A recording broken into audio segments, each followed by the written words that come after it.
Sean Rodrigo is a London-based virtual reality artist and speaker working with innovative XR technology, such as virtual reality as a core creative tool to achieve engaging, insightful, and meaningful experiences. Over the last 12 years, Shawn has worked in film, television, and advertising for brands such as MTV and Fremantle Media, with extensive experience in technical and creative brand campaigns. His current work ranges from live painting VR installation artwork to designing prototype products and VR storyboards in super fast time frames. Excuse me. Sometimes mixing technology with traditional tools such as augmented reality, spatial computing, 3D scanning, motion capture, and interactive real-time. He recently visited MIT Media Labs in the US after being accepted in the world's biggest XR hackathon. And I believe I was thankfully introduced to Shawn through Jenny Goldstick, one of our alumni, as well as one of our new instructors here, and very fortunate to have been introduced to him and his work through Hackathon as well. And he's instructed lectures at the Royal Melbourne Institute of Technology in Australia, has spoken at the British Film Institute, and is now working at University College London as associate staff and UCL 360 VR artist in residence at the School of Anthropology. Rodrigo's recent projects include commission work, teaching, and installations for Seagate, Adobe, Framestore, and Digital Catapult London. So without further ado, please welcome Sean Rodrigo. So what I thought I would do is I sort of take you through sort of what virtual reality is and how I'm necessarily using it versus some of the things you might already understand. And then also how I got to where I am and what I'm doing at the moment with this technology. So I'll flick through. So, I mean, one of the first things that everyone always thinks of when they think about virtual reality is gaming. It's one of the biggest parts of any sort of video game or virtual sort of platform, and video games is definitely something that's really big. But virtual reality is a bit more than that. That's one of the first things people think of. The second thing they tend to think of is sci-fi fiction. It's something very forward-thinking, so obviously you get a Keanu Reeves reference in there somehow. And then the most interesting and final one is always a dystopian future where everyone is going to be force-fed, Soylent Green and forced to watch episodes of Keeping Up with the Kardashians. But I don't think that's necessarily where it's all going. For me, virtual reality is very much like dreaming with your eyes open. And I say that because apart from a waking dream or in a situation where you're meditating or something like that, there is no real way of being able to create a virtual world or a virtual design without in any other medium, really. With existing mediums out there, you're always sort of dependent on the real world and the influence that the real world has on you. And this technology has the ability to sort of take you into a place that's completely away from your phone.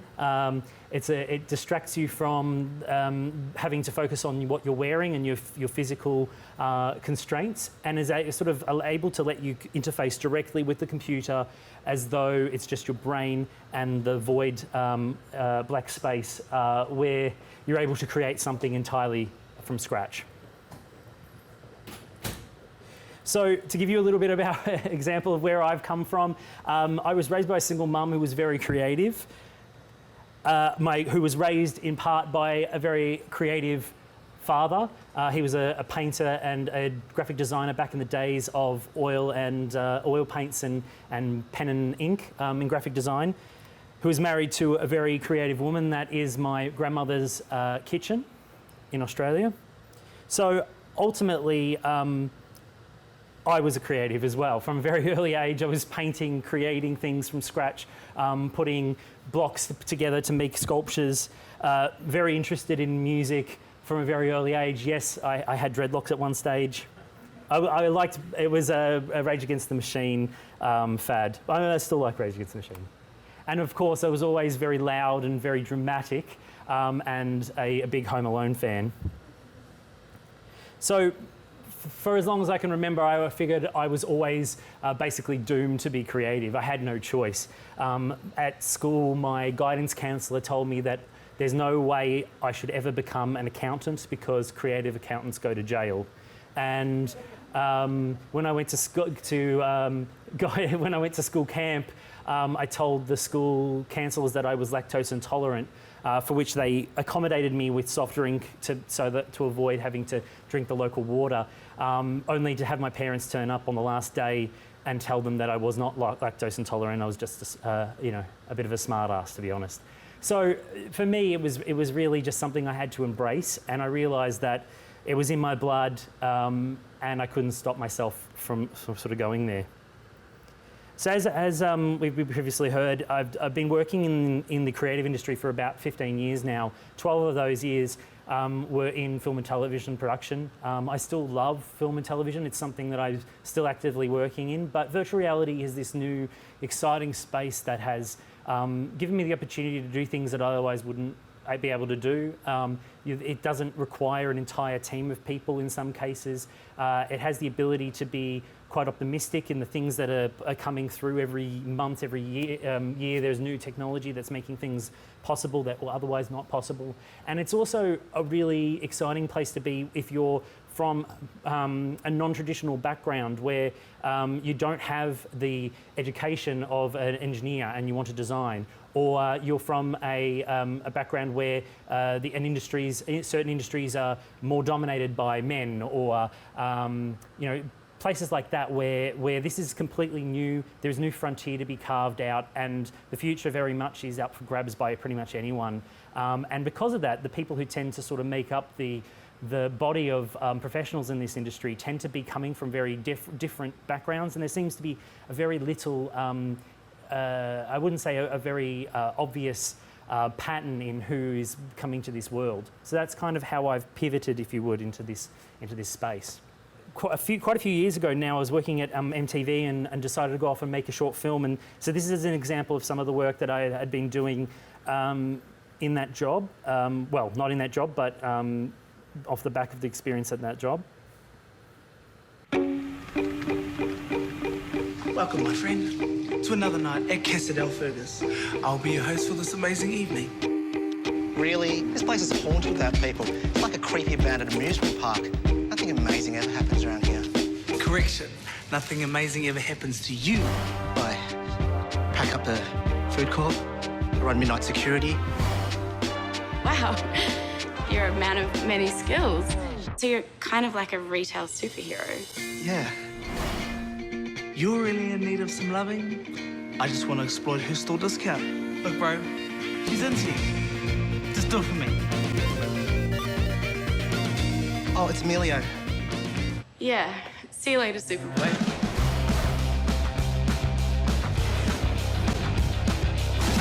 Ah, wait. Paper cut.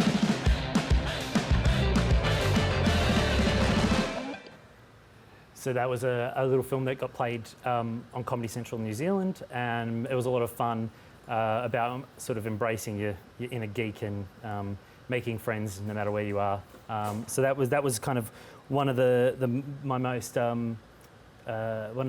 my favourite projects from when I was focusing mainly on film and television. And then obviously the work that I've been doing in VR, I've got a show reel here as well that sort of give you an idea.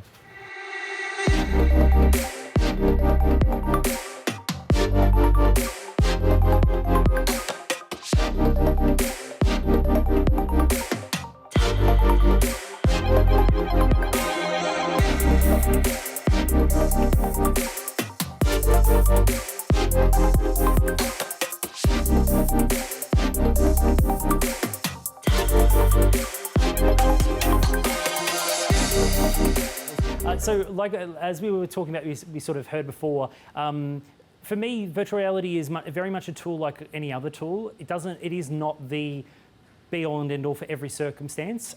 Some tools will be better in some projects, and some will require a mixture of a number of different projects or mediums.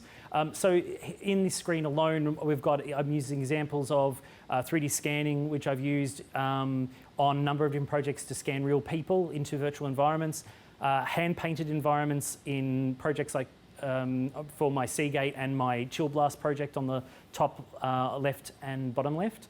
And then also using technology that's relatively new, like the Magic Leap and an application called Spatiate, which I used on the bottom right-hand corner. If you have a look over there, as coral reef. And that was used to paint this coral reef kind of in mid-air while seeing the real world. So I'm kind of agnostic when it comes to any sort of particular technology or brand. Ultimately, it's about the stories and about the design that we're trying to achieve and trying to use the combination of different things to hack something together and make a final artwork that ultimately fills the brief and makes the customer/community happy that you're working with. So one of the things that I talk to people a lot about with virtual reality is that a lot of people get very bogged down on the features of virtual reality. You talk about pixel density ratio and screen door effect, and for me, that it could not be more boring. That's the sort of thing that is of no consequence to the work I do, and for me, that sort of stuff will only exponentially get better. And as time goes on, ultimately what we're looking at is a technology that allows you to communicate ideas really quickly and amongst other people as well. So one of the things I've been doing a lot with the clients that I work with is talking about how to paint and sketch in this spatial medium. And for those who aren't super experienced with this, this means we can basically create this artwork as though we're sculpting clay in a three-dimensional space, and then also show other people or show other people online. And that means that you're able to really use your hands. You're not sitting over a computer. My experience with in the past has always been that computers were always designed in a very inhospitable way for humans, and for those two worlds to coexist, something has to give.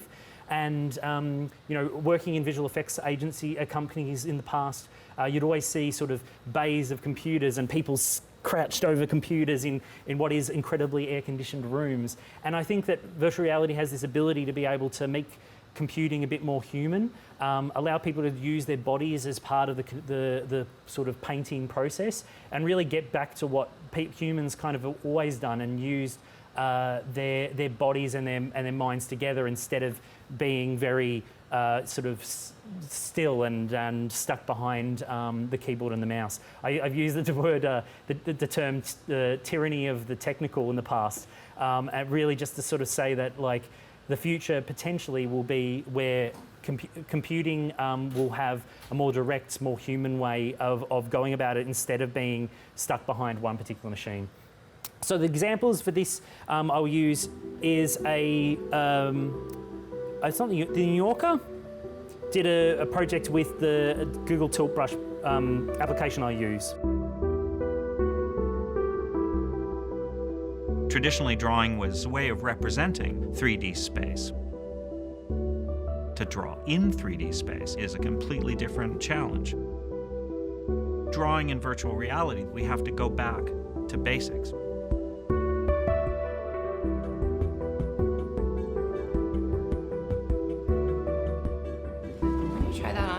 I had seen some videos of the technology, but actually using it, it's a totally different world. Whoa.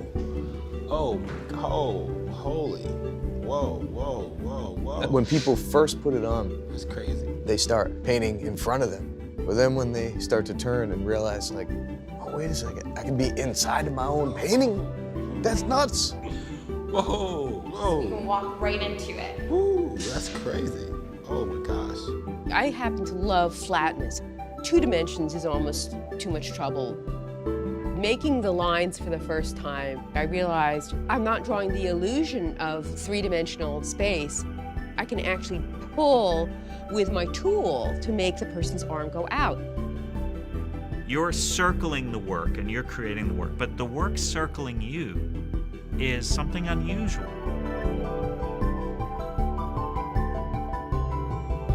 It was like you're dreaming. So it's like creating art in your dreams. You lose sense of time, you lose sense of space, and you don't even care. So that's one example I thought was really good, also because he hits the dreaming sort of tag as well. So what you're seeing there is this ability to be able to draw in a way that we see. You see, a lot of artists get very used to being able to interpret the 3D world into a 2D canvas. It has always been the way of doing things, but anyone who's used to sculpting will know that drawing perspective is basically forcing people to see something that isn't there. And with this technology, you're able to recreate things that feel natural every day and then put someone else in that headset and then have them have that same experience. So one of the things that I've always tried to kind of say with people is the interesting thing is learning to draw perspective is a skill. It's something that you learn over time and you get better and better at. But learning how to draw in 3D is something pretty much anyone who's ever seen a table will be able to do. They draw a table, it's a square and some legs, and everyone can do that. So this is an opportunity to be able to let people be creative, but instead of having to force them into particular types of methodology, to be able to, the technology itself is kind of more like us than, say, drawing something in a classical way. So let me just flick through to the next one. This is an example of some of the work I did for a computer manufacturer in England called Chill Blast. I did this in at a convention that they had a stall at. And I painted about a square mile of ocean with this archipelago of islands you can see, and everything's painted at I think it's about a quarter scale, and you've got people fishing and you've got people in hammocks, and you have this ability to be able to walk around it and see it at sort of 1/4 scale, or sort of standing at it above it as a god and being able to see the whole archipelago in one go. And that was really, really fun. Some of the different, with Tilt Brush, which is the application I'm using for this, everything's handmade. So everything you see is painted, with the exception of maybe the lighting conditions, is painted from hand. It comes out the end of the controller, and I just closed my eyes, sort of put my headset on, put some music on, and started painting for 4 days, which was one of the best projects I've ever got to do. So this is some of the work that I'm working on now. I can put the headset on in a second, show you. When I first moved to the UK from Australia, I'd painted a skyline in a cup of tea, and I thought as I'd come and visit the US for this talk, I would do a version with coffee and bagels instead of tea. And you know, something like this is a matter of really looking at reference material. You can bring in reference material and paint from that reference, and then walk around the coffee, look inside the coffee. But then this medium also has this ability to be able to be useful in other ways. You can hand it on to other people who are game developers. You can build a set in virtual reality and have someone playing a film in it. And there's some applications which I'm hoping to show you, technology for giving, which you can create an entire scene with cameras and lights, moving characters around and puppeting them without needing a full team and complex sort of camera equipment. This is another project I did a couple of months ago. At the event, I was lucky enough to run a workshop entitled Project Backpack VR. Now that very imaginative title was a project that we put together which incorporated virtual reality as a central component for designing of prototype plates that fit inside of backpacks. We had 2 scoliosis bags, one for a friend of mine called Jess, and we were able to scan her body, bring it into virtual reality, and then use the model of her body like a mannequin to create a plate that conformed to her body. The results are a bag that is not only aesthetically pleasing, but also really comfortable to wear. All up, our 12 participants were able to design 3 working prototypes in 6 hours, and many of those people were not from highly technical backgrounds. Now, so what that video kind of skims over there is this benefit versus features of the technology to be able to allow people who aren't professional designers to design potential solutions to problems. So with that exact example, we had this workshop, and we had a number of people who had scoliosis, which is a curvature of the spine disorder. And one guy, Ben, who was fantastic, who was in a wheelchair. And he was very, very excited about the idea about being able to design his own solutions for his wheelchair. with his hands instead of with a CAD program, which would take years and years to learn. So what we ended up doing there was we basically used a scale model of a friend of mine who has scoliosis, and we designed a backpack on the model in scale, and then 3D printed parts of that backpack that would allow her to be able to compensate for the shape of her back. And if you think of her back kind of in a shape like that, and then there's a flat bit for the laptop, it was able to sort of, that bit in the middle was 3D printed so that we were able to alleviate some of the pressure from a backpack on her back. And this was something that I came up with really quickly and thought, let's have a go, and it worked. Funnily enough, backpacks are fairly uncomfortable when they've got no design in them, and having a little bit of design in them was able to come up with some sort of solution. So these are the sort of things where I'm talking about, people are talking about product features versus benefits. These are the sort of benefits that I'm trying to push every day with the students that I teach, and then other artists, to try and think about how we can use this technology to do more interesting things that otherwise would be very tricky. And then also, may I add, the people who were involved with the design problems that they wanted to fix were the ones making the decisions and making the design better, which is something that tends to be lacking, because a lot of the people who are making design choices for things like disability products are themselves not disabled. So if there's a lot of push at the moment for diversity and inclusion, and part of that makes perfect sense, specifically when it comes to designing clothing, headsets, anything really for the audience. If two of my assistants have quite large afro hair, and they want to design a headband that fits their hair better for virtual reality, and which I think is a great idea, because headsets obviously not designed for that particular audience. So I'll flick through one thing. This is another program that we have been using quite a lot with different clients, including storytelling clients. This is a program called Tvori. It's a program that's developed largely to be able to tell stories in VR. And the way I say is it is basically a really quick way of being able to animate a story in 3D. I teach a 12-hour course in this at University College London. And our students go from no understanding of the technology all the way to being quite competent and having a video they can take away in that space. So if you think about how much time and energy it would take to learn something like Maya, which is a very complicated program with lots of amazing features. This is not as in-depth as Maya, but still has a real potential to help people tell stories in a quick and interesting way. This program that I was just mentioning, which is not the video there, Tvori, has the ability to be able to have a lot of what they were talking about there, in the ability to move things, have a client change something, or a creative director or a director of a film or a play, make on-the-fly decisions and move things around, and you can run that off a laptop if you want to. So as with digital cinema cameras, as they came out, they sort of changed the way people looked at producing films. Before, obviously, film was expensive because it was celluloid, and now you've got digital cameras, which means that anyone can get their hands on a relatively inexpensive camera and film something.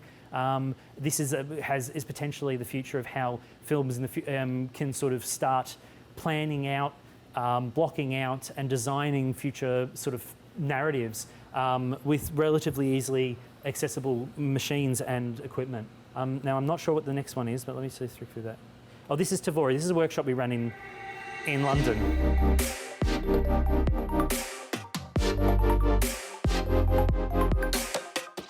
Hi, my name's Shawn. I'm a virtual reality artist based in London, and today we're here at the Digital Catapult to run a workshop for the amazing VR animation platform Tvori.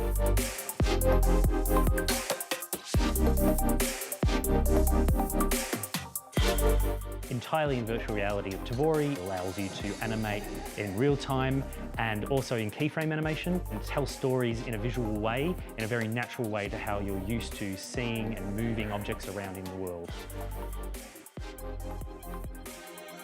Seeing how simply something can be made with Tvori really makes it open to people who haven't got the technical skills but have the ideas that they want to execute, which has been really good.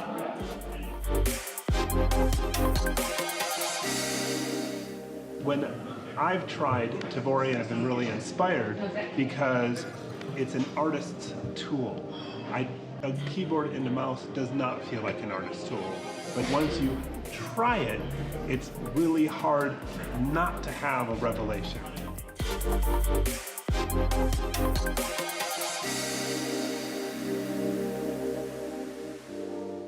don't worry, I will show you how that application works. But that's a good example of how people, at the very top of the industry are approaching these tools. And these are available on online stores for about $20 US to start with. That's what we're looking at once you've got the hardware.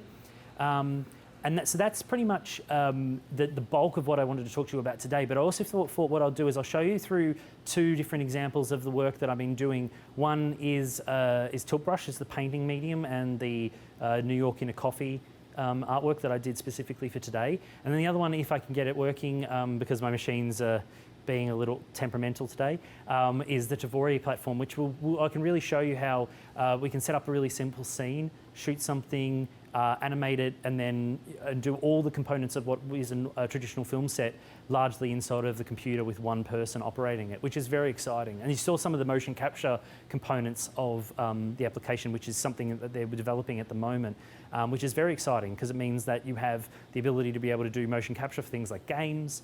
You could do a character for a play and put that up on the screen, have an actor sort of pre-record that if you wanted to, or even live. There are examples of that being done right now with the Royal Shakespeare Company in London for The Tempest, and they have a motion capture Tempest, which is very exciting. So on the highest end of production, all the way down to students, people are using this technology. But as things go kind of more and more approachable, there's no reason why every film school and every performing arts school should have access to some of this technology. So, cool. You want me to jump in? I'll see if I can jump into it. Everyone cross your fingers, because it's one of those things where I feel like the computers are a bit, what do they call it? A bit shy, and it knows when it's going to be on camera, and because of that, it tends to not work.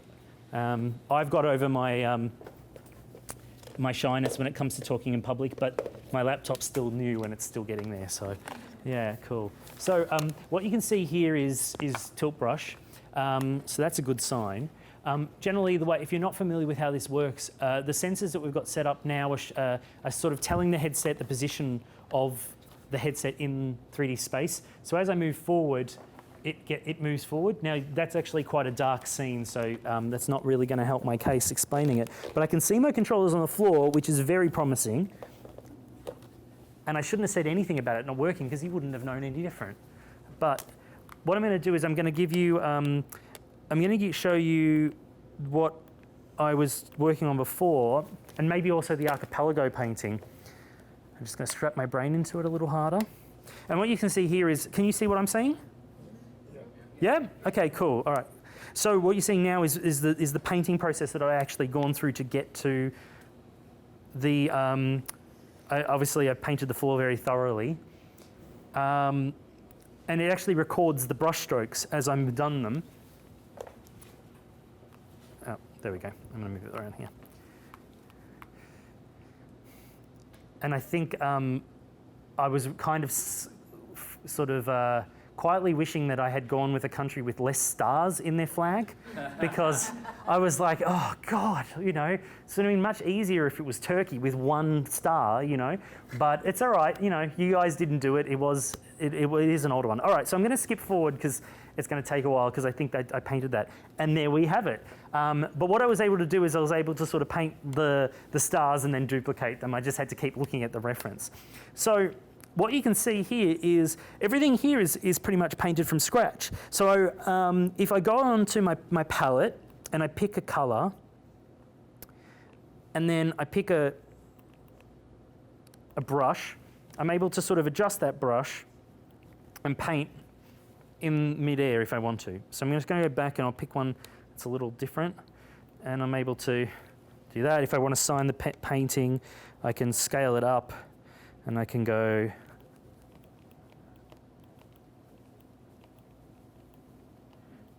like that. Or I can kind of go into here and I can grab one of these bagels and I can pick it up and take a bite. No, I can't do that. I'm just kidding. I wish I could though. Bagels are really good. I like them here. And then if I want to, I can duplicate that, and I can add an extra little bagel down here if I want to.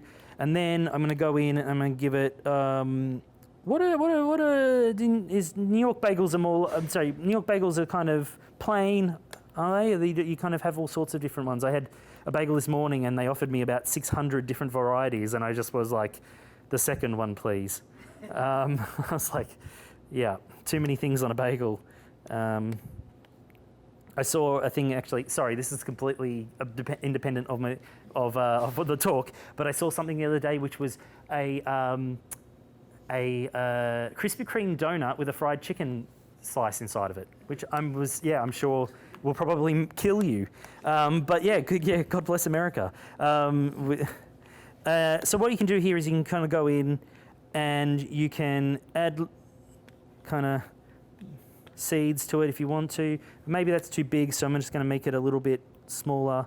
I'm just going to give you a quick overview of the medium. But as I mentioned before, like this is as much of a sketching medium as anything else is. So I'm kind of going in, giving it some sort of poppy seeds. And how I made these designs here was that you've got these really trusty little guides which you can pick up and customize. So I think that's the World Trade Center. Now, is that a blue? I want to say that's blue. It's blue, unless anyone else says it's not.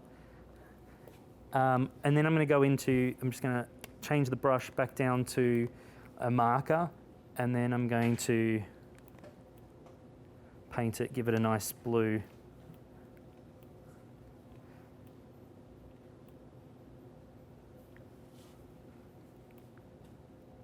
Okay, and then I think this is meant to be the Empire State Building, which I remember it being kind of like a gold or copper colour. At least it is in my painting now. Sorry for changing your national icons to different colours, but you know, you threw our tea in the water, so you know, lots of English people aren't happy about that. Okay, so it's. Yeah.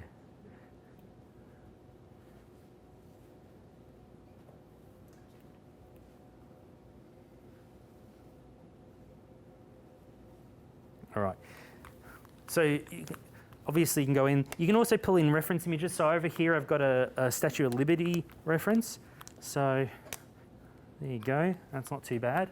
And I've noticed that she's got a bit of a gold flame in there. So it's not too bad, if I may say so myself. And then if you don't want it, you can throw it away. I like that, that's my favorite part. Go away. And then I forgot what building that was meant to be. It's very sketchy, but I'm going to say it's the Chrysler Building, and I don't remember what colour the Chrysler Building is. But let's see if this works. Desktop. This is one of my favourite things at the moment.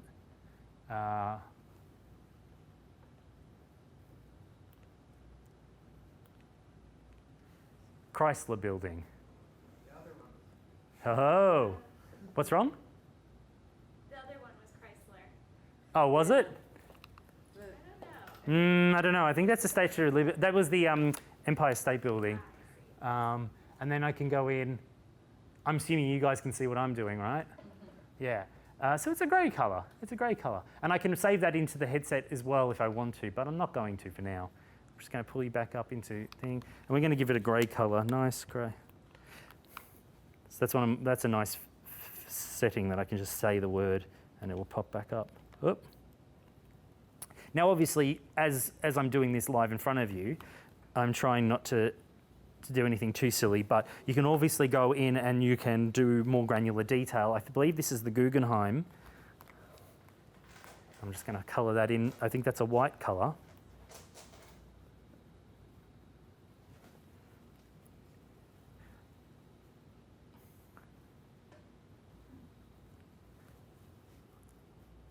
And as we were talking about before, you know, you can, once you've done this, you can walk around it.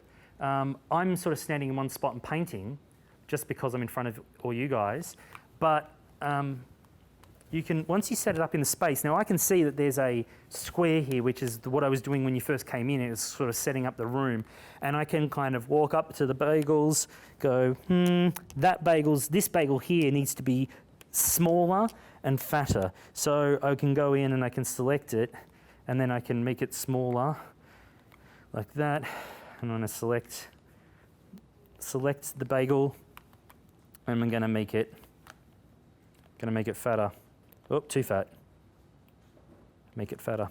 So this is what I'm saying. You know, everyone always has always had, like, a lot of people have clients who want to make changes on the fly, and this is one of those things where you really can kind of go in and make changes on the fly. Then I'm going to go kind of save it, and then you can go through and take pictures. So I'm going to go in and take a nice picture like that. You can't quite take selfies yet. That would be nice, but you can't do it. Hold on. Can you see it? No, you can't. Ah, damn. We're working on that. That's the future. So there's a GIF, and then we're going to kind of go through.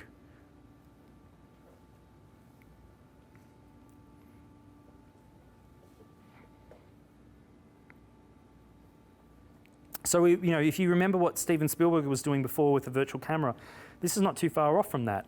You've got the camera in the scene. It doesn't have camera zoom lenses, but it does have the ability to be able to see the framing. So we saved that.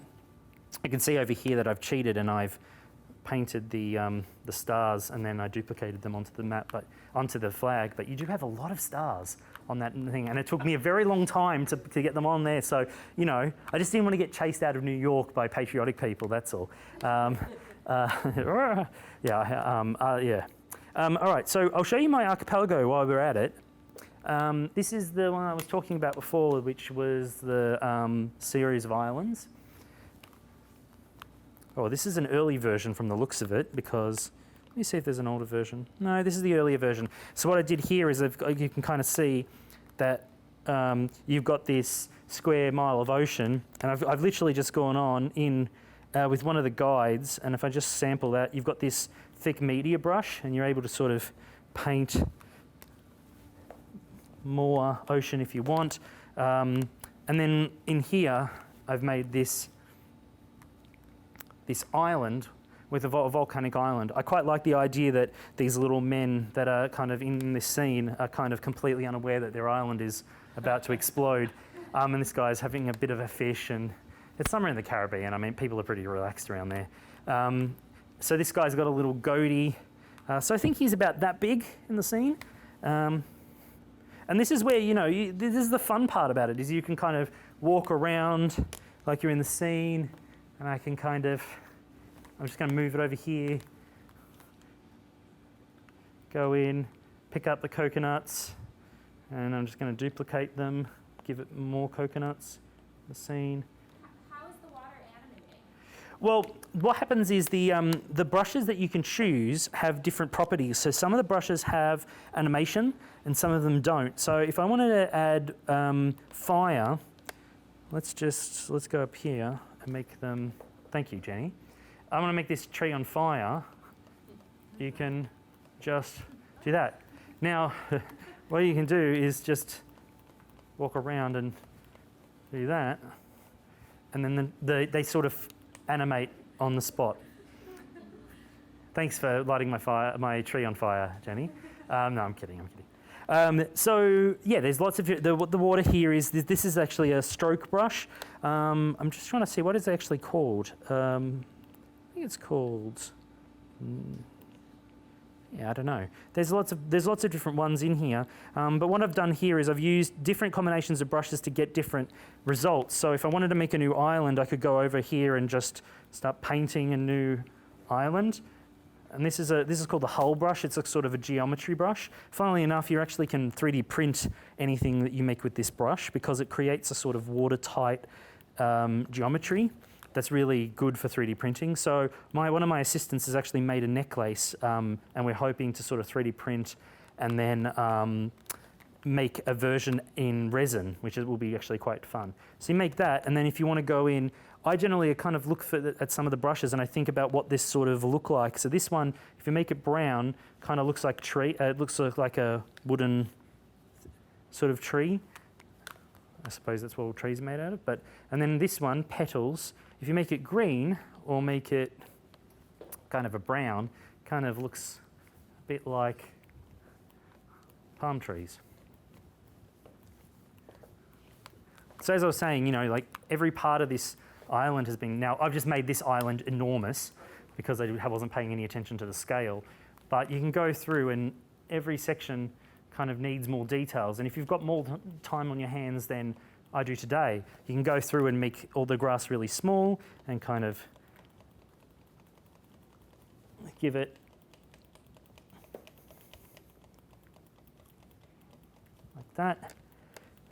And then you go in and add detail as you go along. Can I ask more questions? Of course you can. Can you dupe entire groupings of objects? Like, could you dupe the entire little island that you just made? Or like how does it? Yeah, you can. So what I'm doing here is I'm selecting everything. And it's going. Oh, okay. Yes. Sorry, Jenny. You're getting in trouble. So I just selected it, and then I'm able to duplicate it like that if I want to. So yes, that's another way of doing it. So this is really cool because say for instance this is a augmented reality video game, what you might do is you might delete all the water, and then the islands will just sit in your living room floor, and you could create a sketch model of these sort of environments, game levels. A lot of people like to sort of get like a marker or something like that, make it white, and then level 1, and then arrows to the next level 2, and then 3 is here, 5, 4, and this is a really good way of scamping that up. Now, if you're familiar with anything like Unity or Unreal, a lot of the assets that you create in these applications can be used in those game engines, and therefore actually being used as a game asset. There are importers for those, so you can create these assets kind of by hand, and there are a number of applications out there at the moment that are actually using tilt brush and quill animations kind of in the actual game. So this is the sort of the speed in which you're able to work, and then I can put someone else in this headset and they can go, oh yeah, there's a volcanic island, I get the feeling. And there's also atmospheric effects, so you can add more fog or less fog. Let's go to less fog. More fog, less fog. And then as you get closer to the ground, there's actually less fog. So I'm going to sort of sit on the ship and look around. Oh, Kraken.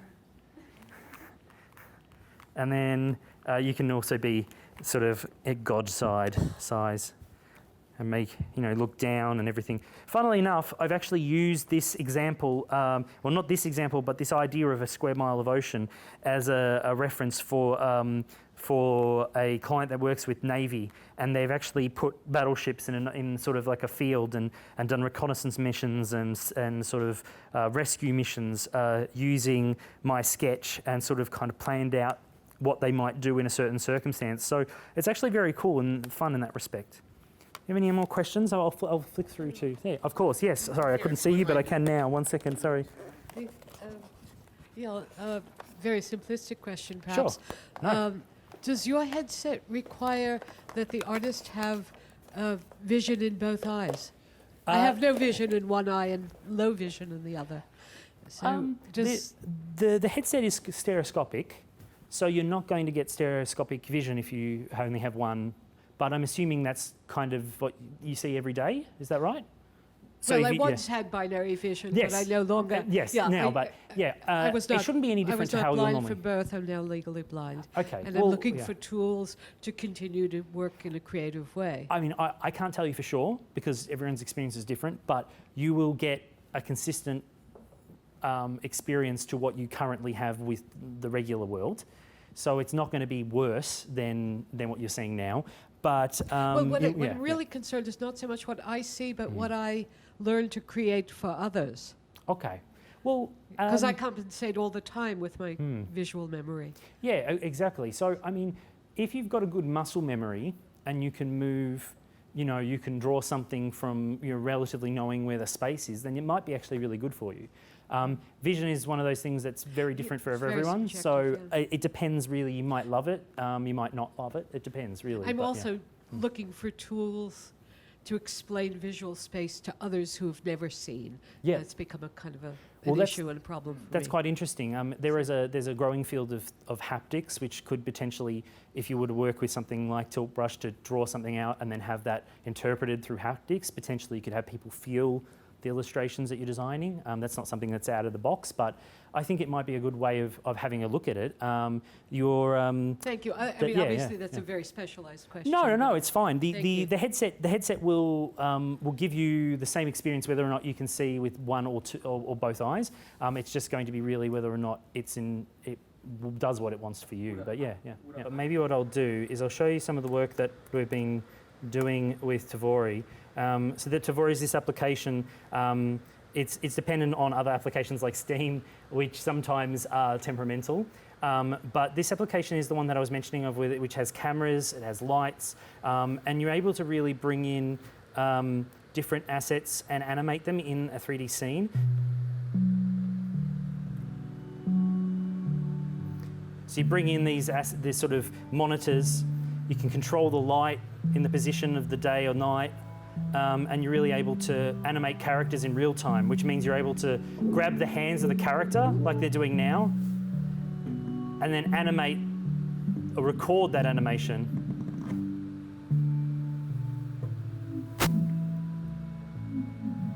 So see, what you're seeing now is you're actually seeing someone standing behind the character and animating the hands so that when you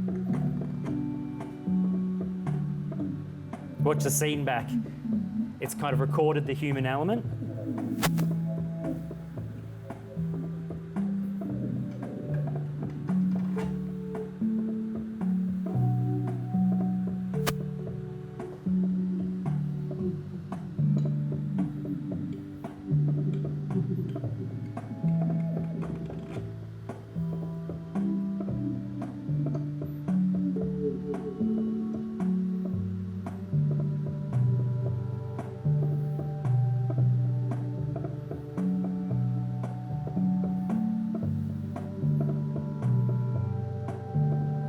So you're animating lights there with colours, giving it a bit of a disco look. And then this is the final sort of scene that they've made here.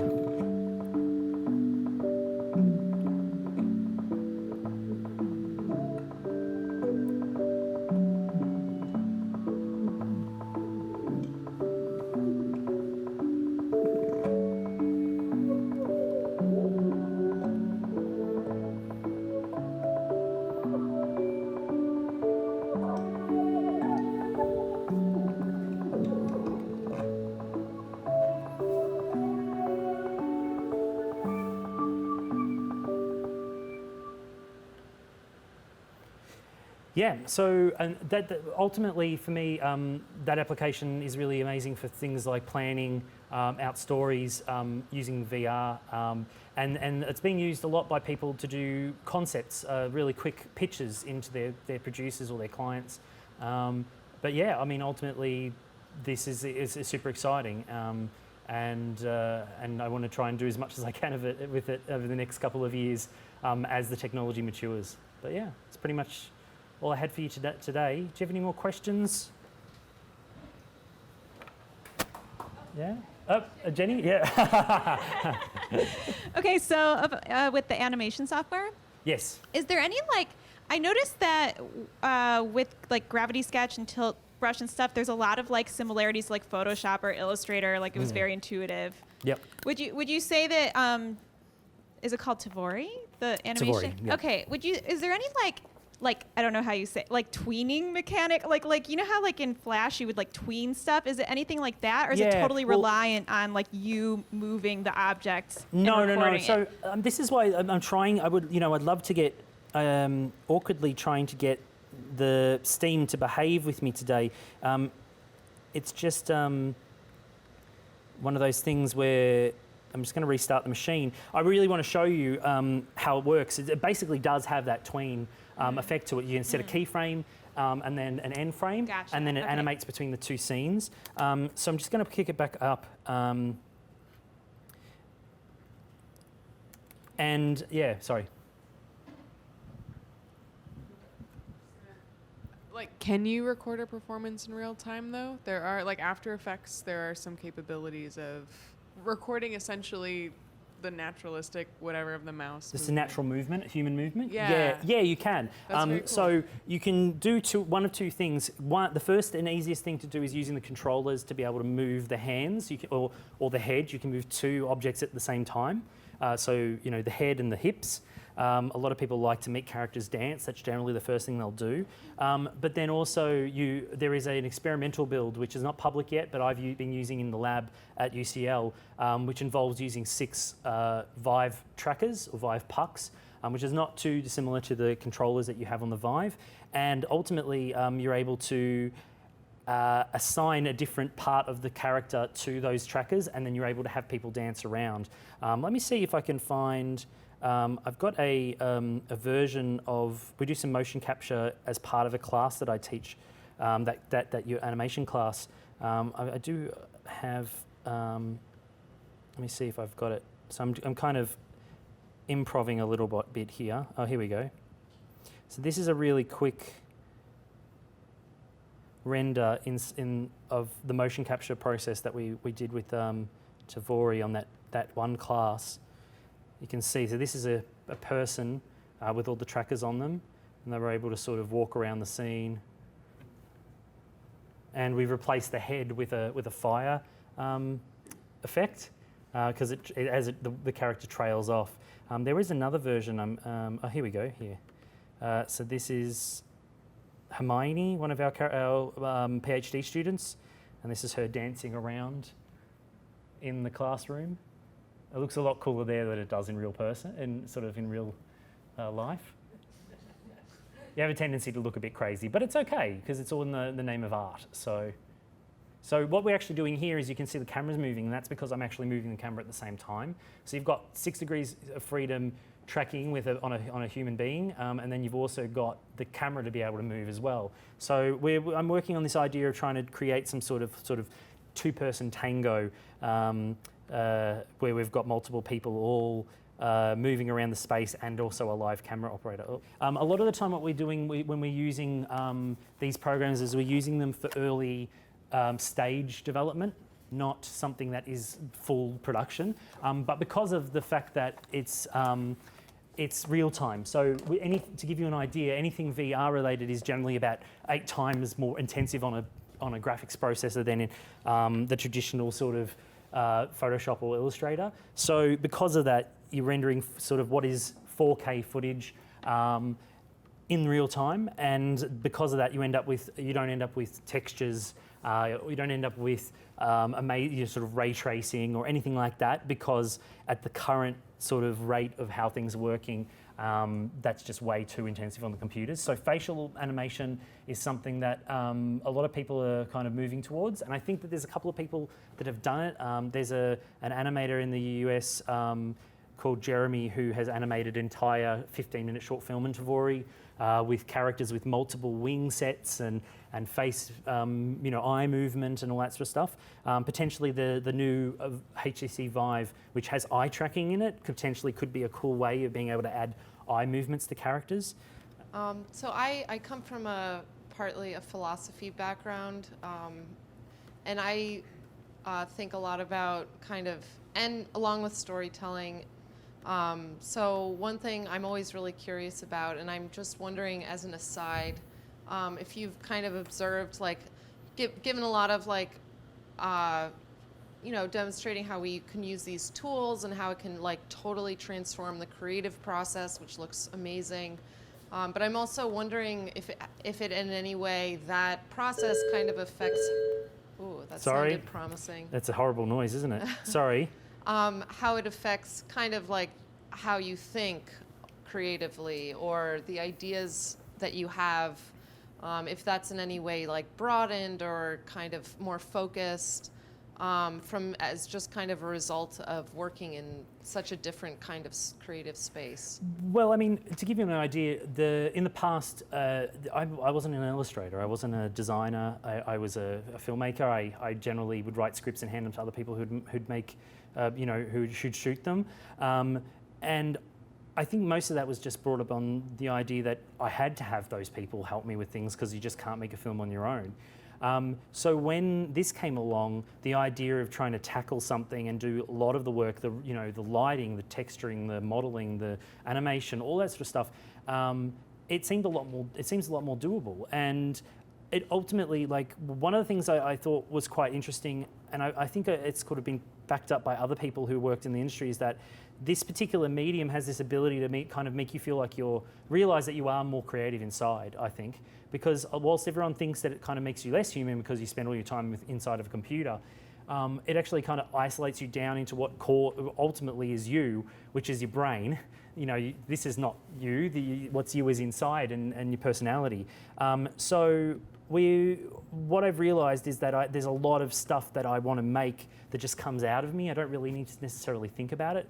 So the hope is that in the future, people will be able to kind of use it as almost like a form of like art therapy in a way, which is really fun, and it's very relaxing too.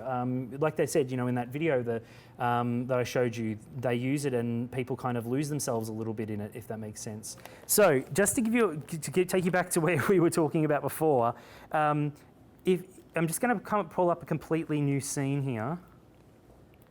And as what I was saying before is that you get this completely empty space. There's nothing. I can't see you. I can't see my clothes. I can't see my hands. It's just zeroing down into what is basically my head and the world. So everything's pretty much empty. Then, if you want to start bringing in things, you can open up the scene. You can bring in an assets folder, or sort of they call this the content shelf. I want to say, or shelf. Yep, and then you've got a monitor, and then you've got the sun. So what I always like to do is kind of make it nice and dark and dramatic. And then on this shelf, you've got the ability to be able to bring in characters. So I'm going to bring in just a generic female character, and you just saw how pull it in. You bring it in by just pulling it into the scene. And then I'm going to go to the packs section, which has lots of different assets. So we're in New York. So let's bring in some buildings. That's a bit. Well, let's not go. Let's pretend we're not in New York. Let's say we're in London. Just because it's my current hometown. So let's do that. New York buildings. Subway. And then in order to make things smaller, you can kind of click with 2 fingers, and you can put a bench in the scene, and then we can grab a TARDIS. Well, it's a phone booth, but it's a TARDIS. And we can just put in another object in there. Now what we're going to do is we're going to go into the tools section and we're going to pull in a camera. And I'm going to go to a nice sort of mid shot there with the character. We'll grab and pull in a light, and on the light you can flood or spot the character. So I'm just going to kind of do that. So I like to, part of the courses that I teach, we do a 3-point lighting class, and you can take the light and you can make it dimmer. So I'm just going to do that. Oh.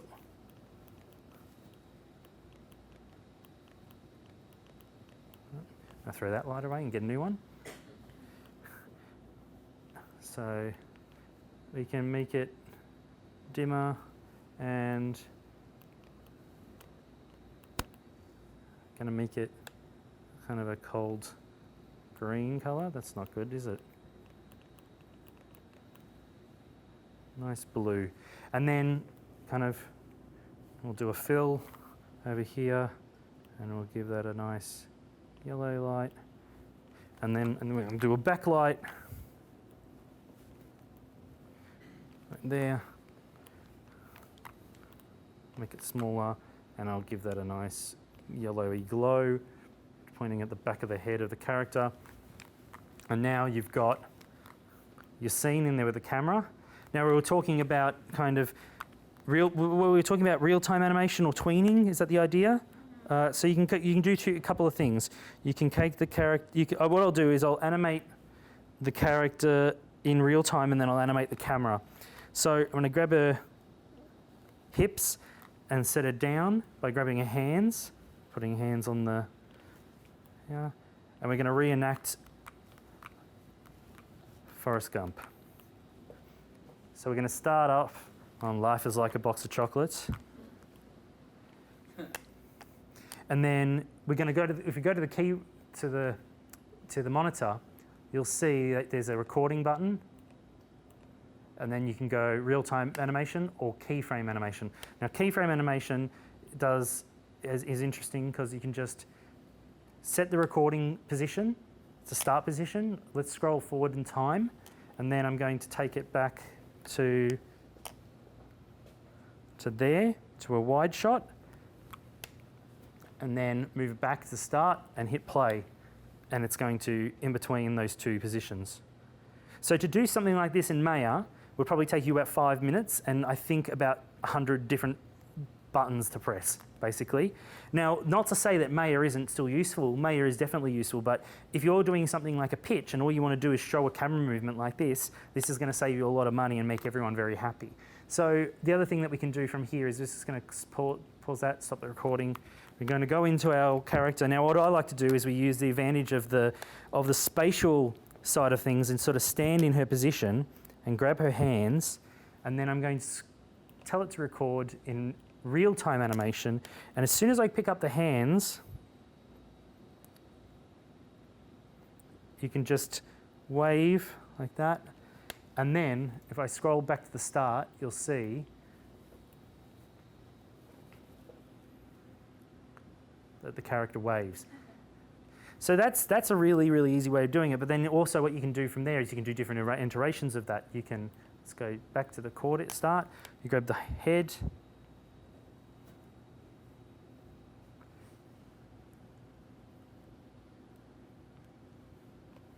And then you've got this scene.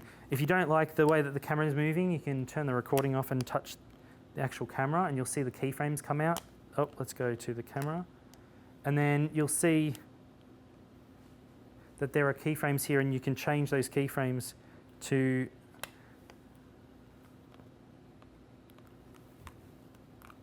you can change those keyframes by moving them forward or back. And then you can also animate cameras if you want to. You can put in a car and animate a car to the scene. So let's go into tools. No, let's go into packs and we'll grab a car and we'll put the car in the back of the scene here. And what you can do is you can make the moves have a bit more precision by turning on snapping or the gizmo tool. And the gizmo tool basically gives the ability to move things on an axis, make things bigger or smaller. So you can see a car go past in the back. But let's start the car there, keyframe animation, make sure the car stands there. And then as the car moves back, as this camera moves back, we're going to move the car over onto there. Hopefully I'm not poking someone in the face. Okay, so in the back, what you'll see is, as we do this, you'll see the car fly past really quickly. Yeah. All right, so well, not so quickly. So let's move the keyframes together a little quicker, and then you'll see as we animate, the car goes past quicker. Now, what we can do is, if we want to say, we go, oh, well, that's really cool, but we want to see what the person in the car is seeing, you can go into, I'm going to turn off the recording, I'll go into the tools, I'm going to put a camera inside the car, we're going to go into the car, and you're going to pick this position, and then what we can do is we can go in and we can link the car to the camera. And now, if we go to the first position, you can see the car going past. But then also, if you go back to the start, hit this camera, and you can see the position of the driver as well. So, and then on top of all of that, you can also stick in a 360 camera, which will give you a whole an entire 360 degrees a render of what you've just done. Now, if you wanted to say, for instance, turn this camera into a 360 camera, you just turn it into a 360 camera. And now what you're actually doing is you're actually moving a person back in 3 degrees of freedom, which is very, very cool. You can also go in and you can repaint. You can repaint some of the elements, so repaint the ground green. Let's repaint that car blue. And this is all in real time. So, you know, like basically, as we're doing this, the client can decide they want something different. Now, the last, and I mean, there's plenty more things that we can do from here, but we can also take one of these little men over here, and if you see, we place them in the middle of the scene here, you'll see that as they wave, they're waving the same way that I'm waving. And what that does is that's actually a first-person experience camera, and that means that if I hit the play button on my thumb, I'm actually getting a 6 degrees of freedom version when I can walk around and investigate the scene. Now, the coolest thing about that is Tvori have just released the ability to be able to export that scene, that camera that you just showed, as an EXE file, which means anyone with the VR headset can put the headset on, boot up Steam, which will work first time, and you'll be able to see that scene that I've just animated without needing any additional software. So you can basically create an experience, a set, a roller coaster in this application, and then export it out and give someone that to watch on their computer if they want to as well. So yeah, there's lots of cool things with that. Is there any questions before I put something up? Of course, yeah. Another naive question. No naive questions. It's all everyone's naive at the moment. How much computing power is this all taking? How Lots. much memory? How fast a processor? What are you running this for? Lots. Basically, what you will need is a graphics card, which is about it's a GTX 1060, 6 gig or higher, which generally means you're going to have to spend about $1,200 US for a computer. Anything above that, you'll end up with a better computer. If you're as old as I am, that's really nothing, because it used to be that something that did practically nothing cost $3,000. Exactly. So my laptop over here is about £1,600, and that's a top of the range laptop. If you were to purchase a headset, you can get them for about £300 or $300 US. I think it's about the same. And then there are new headsets coming out that are without the computer, but those will be fairly limited. You can do Tilt Brush, which I showed you before, but you can't do this program at its current version. Now I'm just trying to see if there's anything else in here. There's lots of student work, so I'm just trying to find anything that's my own. Oh, this is one of the default scenes. So let's just pull up one of the default scenes. Problem, go away. I wish I could do that in real life, right? When a problem comes along, you just throw it away. So this is one of the examples of one of the scenes that they've made with this sort of campfire. And a lot of these assets are being built into Tvori, but you can also do something where you can pull in assets off Google Poly, which is a free library, and you can do things like this where you can type in the words. I'm doing this for Jenny because I just assume she has lots of cats. Sorry, Jenny. Yeah. I'm a little bit right? No. Anyway, if you have a working internet connection, which we don't seem to be having today, it'll pull up models of cats and you'll just be able to pull them into the scene and you can have a cat animating around. So you don't have to be building everything from scratch. You can be pulling in assets from the existing store, which they have, which is all free, or you can pull in assets that you got off the internet, or you can pull in something like a cat off Google Poly. And then you can also save them all to Google Poly and then watch back the scenes on the internet without needing a VR headset. Back to your observation about going into this with, the feeling like, oh, I can create all these things without having this massive production going on. Obviously, Steven Spielberg, I mean, I'm imagining, I've never worked with him, he's not going to do anything that doesn't have, less production, but in general, do you feel like this area has less, post, the whole, everything that happens to get a production out that is, I don't want to say Steven Spielberg's production, but if you compare that to film or TV. So is the question, just is this, sorry. Do you feel like that this observation that you had going into VR, that you could do all of these things yourself as an artist without having these teams of people around, does that hold true in terms of I mean, don't get me wrong, I don't want to be one of these people that are the world is your oyster. Go along and make everything. You're the next Spielberg because of using a laptop. No, that's not true. What I am saying to people, though, is before, when you wanted to get an idea out on film, it was draw it on pen and paper and write a script and then hope someone will pity you and give you a roll of Super 8 or 35 or whatever it is, right? Or you have to go to a film school that has those things. When I went to school in Australia, getting film developed was something you had to send it to Texas to get developed. So because no one in Australia develops film anymore, apart from maybe the people at the very, very top who are doing it not for nothing. So for me, it's not as much about this being a replacement for any production tool. It's definitely not. It sort of slips into the kind of in-between sections. So for a first-time director who wants to prove that their idea is going to be fantastic, you could make an animatic in this. Now, animatics are not ever considered to have to be final pieces of artwork.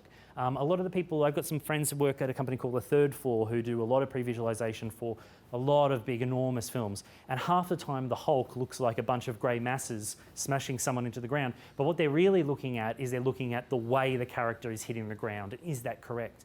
So what I would say is it's definitely somewhere that you can make stuff. I think the biggest issue for creatives, and myself included, is there's this obstacle of, yeah, I've got this idea, but then how do I get it actually made? With this, like, you just watch me do a little scene. I've got a short film that I want to make in the next couple of months. It's about a robbery that takes place in a fish and chip shop, and I'm going to do the whole thing in VR before we shoot it at all. And in my DOP's like, we need a crane. I'm like, show me I need a crane. And then if the shot looks amazing in Tvori, I'm going to go off and we're going to get a crane. But that's where those conversations can be happening. You can be having that, do we need a crane? Do we need a dolly? Does it need to be a Steadicam? And you can prototype it without needing needing any sort of actual equipment, which is really cool. And there are plenty of other applications out there that'll do it, like you were saying, character animation applications as well. But I really do feel like moving something with your hands is a lot nicer than doing it with keyframes I've used After Effects professionally for 10 years, so I'm totally used to that. But I don't prefer it. Definitely not. So yeah, I know it sounds like a soft answer, but it's basically it's not going to replace anything. It's not going to come along and I don't know if you remember when Final Fantasy the film came out and everyone was like, oh my god, actors are going to be obsolete. No, not really. But if you're talking about video game cutscenes, then that's a different thing. You know what I mean? So yeah. Okay. Well, thank you very much for having me.